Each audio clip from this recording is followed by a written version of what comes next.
Junaid Mattu is spokesperson of the J&K People's Conference. Aslam Ghani, senior advocate from Jammu. General G.D. Bakshi, Editor-in-Chief, Defence and Security. Maruf Raza, Strategic Affairs Analyst, and Mahesh Jethmalani, Senior Advocate on this very important story of the open treachery of Hafiz Saeed. It was known about and spoken about, but now it's become official. There is no denying it. There seems to be a certain amount of, if I may say so, General Bakshi audacity with the way in which Hafiz Saeed is sharing a stage there with Yasin Malik. It's almost as if, it's a statement to the world out there and to the people of India that, we are going to take an Indian passport. We will remain Indian citizens. We will be supported by the Indian state. We will take Indian security. We will live off the taxpayer money of India and then go and abuse you along with the 2611 killer on the soil of Islamabad.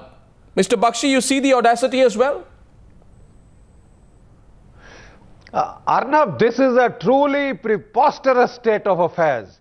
The Indian state has been paying for the junkets of the separatists of the Hurriyat who have gone and met the same Hafiz Saeed. We have paid.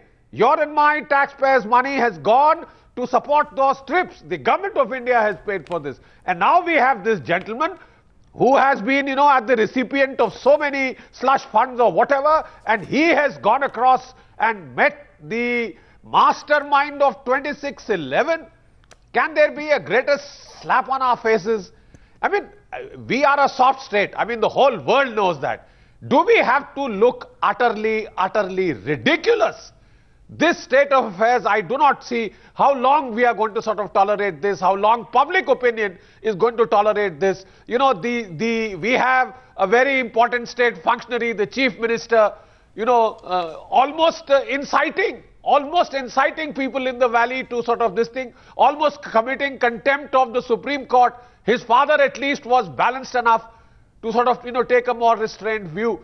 But the pity is that we have this human rights brigade orchestra in this country which has been promoting these people, which has been providing them the shelter to go and do these nefarious activities. How long will the Indian nation state tolerate this? Is what beats me.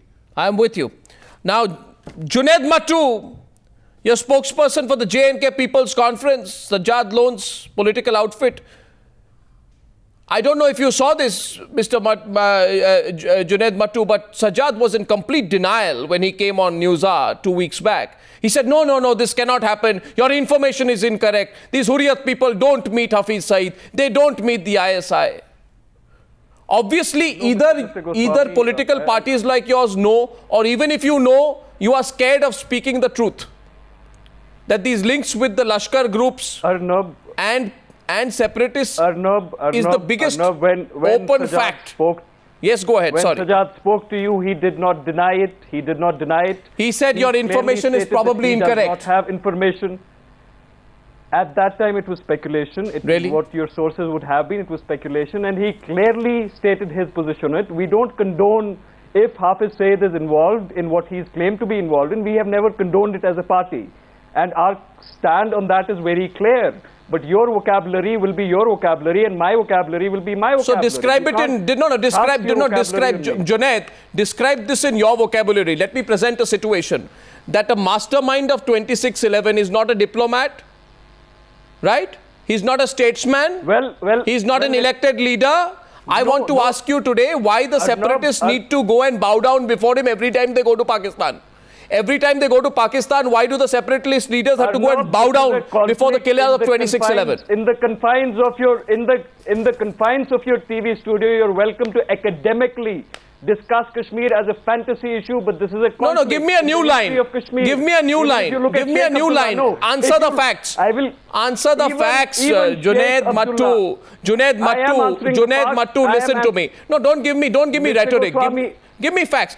Yasin Malik by nationality is an Indian. He travels on an Indian passport. He engages with the enemy of the country on Pakistani soil. Why should his passport not be cancelled? Why doesn't Junaid Mattu of the J&K People's Conference have the courage to come out and say today that you must scrap the passport of Yasin Malik for what he has done? Arrest him under the Unlawful Activities Act. Arnab, are the 7 million Kashmiris that have been put in a virtual siege in Kashmir since the hanging of Afzal Guru, not Indian citizens? Are their rights not violated? You know, this reverse rhetoric. This reverse rhetoric won't work with me. This is no rhetoric. This is a reality. This is reverse rhetoric. I don't care if it doesn't. Reverse rhetoric doesn't work. But there are realities of the conflict. Mr. Sheikh Abdullah, I'll tell you, the patron of National Conference, has also met with people in the history of Junaid Bhattu, you either don't. If you have decided that I will not answer questions on Hafiz Saeed, you can tell me. But if you are scared of answering questions on Hafiz Saeed, if you are worried about answering questions on Hafiz Saeed, if you fear about answering questions on Hafiz Saeed, you can say so. Arnab, let me complete a couple of sentences. Give me that ultimate luxury of completing a sentence on your program. We do not condone. We know these people. The Hurriyat Conference leaders are moderate leaders. They have renounced violence. They act as a buffer. So treat them as This was a moderate leader. Between extremism and Hafiz Saeed is a moderate leader. I fail to understand your definition of a moderate leader. Mahesh Jethmalani is a moderate leader. If Hafiz Saeed is the person who separatist leaders need an endorsement from, I'm very worried about them. Because Hafiz Saeed, Hafiz Saeed who tries to, Yasin Malik, who tries to be a symbol of human rights, has said not one word on the Human Rights Watch 2006 report, 71 pages, which writes about with friends like these, human rights violations in Pakistan-occupied Kashmir, where the Pakistan military routinely tortures political activists and treats them like outlaws, political activists. Not one word is spoken by Yasin Malik. Is it because he's on their payrolls? I want to get in Mahesh Jethmalani at this stage.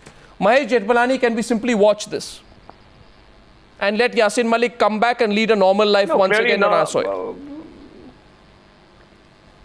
Well, clearly not, Arnab. I mean, this is a most serious development. And, you know, it shows a failure of our governments, both our government's Pakistan policy, which is already in shambles, and also its Kashmir policy. I mean, you know, encouraging interlocutors to meet separatists. And now you know where the separatists' real connections lie.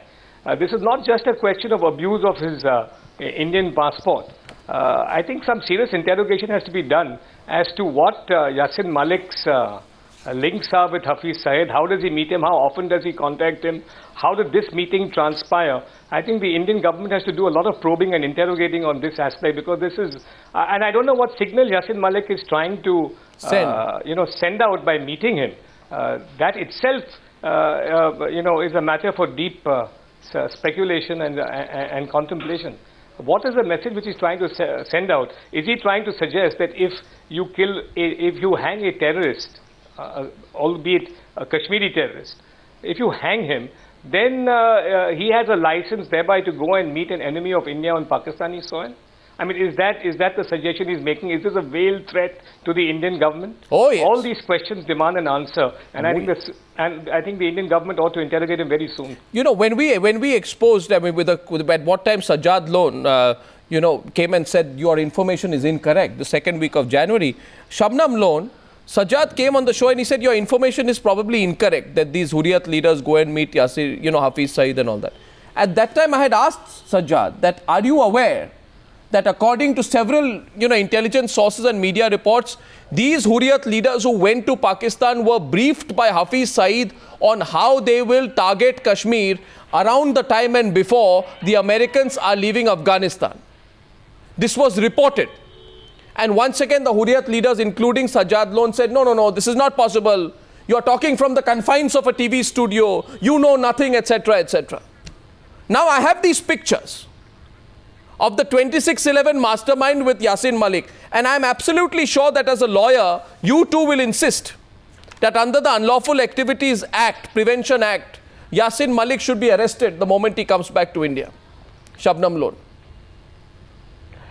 First, let me give it to you, Arnab. You were right. I saw that program where my brother Sajjad appeared on NewsHour.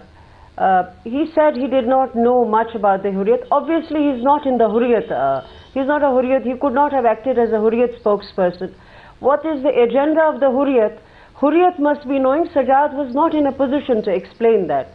That is my understanding. Bilal Lone also went on that trip. But let me Yes, my brother Bilal also went on that trip. Yes, that's why I'm saying. But let me give it to you, Arnab. You were right. You were right. Yasin Malik has now admitted he has met Hafiz Saeed. Now, no, he's not admitted. He's been caught. He's not admitted. He's been caught red-handed on tape. Yes. Yeah. Okay, I give it to you. If he has been caught, let us assume it is like that. Now, question is, I saw a caption on Times Now, should India tolerate this? Yeah. Now, if that is so, the question is, why should you tolerate this? What are the options available under the legal system? What the Indian Union could have done? You know, way back, let us flip the pages of history. Janab Sheikh Mohammed Abdullah Sahab made a speech in the United Nations way back 40 decades ago, and then he visited Algeria. At that time, what they did, because he was seeking freedom for Kashmir, and he made a very strident speech in the United Nations. So what did the state of the Union of India do? He came back and he was arrested at the airport, and his passport was withdrawn. No, I have a... Tell me, this, no, listen. No, there's no, what you're saying, you know, you have no relevance to the discussion at hand. The Jammu and Kashmir police, I can ask you as a counter, arrested the organizers of a seminar in April 2010 for planning to air the tapes of Hafiz Saeed. Why will the state not move to arrest a man who personally met with, had a rally and engaged in talks with the killer of 2611. You can try any attempt, Shabnam Lone, to obfuscate from this. But you're not answering my question. You can, no, listen, now I'm answering your question. I think the best person to answer this question is Home Minister, Mr. Sushil Kumar Shinde. You should ask this question to the Chief of, from the Chief of Research Analysis Wing RAW. You ask this question from the National Security Advisor, because if they know that he has met Hafiz Saeed, I agree as a lawyer. Yeah. It is not right for him to be traveling on an Indian passport and meeting the most wanted man in India. But that is a decision. Why are you passing it? Why are you passing it? Between the two countries. Why are you passing it? You are very passionate on issues related to Jammu and Kashmir. I'm surprised today, Shabnam Lone, on such an important issue. No, why are you surprised? You are completely passing the question. How come you don't have a view? And I asked Junaid Mattu also this. I am not passing the question. I am not passing the question. You see, if Hafiz Saeed is the most wanted man in India, can somebody from the valley, we are people from the land of a trapped destiny, Arnab, do we have a say in that? I ask the mandarins in the state of New Delhi here. Passing it to the state is convenient. You have a point. You do have a point, and I too ask this question, that what should the state do? But it's not, I also want to know today whether the same people who keep talking about, human rights violations by Indian security forces will have the internal confidence to take a position and say today that it is immoral to go and treat a person who is the killer of 2611, one of the world's most wanted terrorists, like a statesman, to share a stage with him, not speak one word while he abuses the Indian state, sitting 1 feet away from you, then come back on an Indian passport to Indian soil. I don't know where else it would happen. Maruf, what do you think? Ministry of Home Affairs.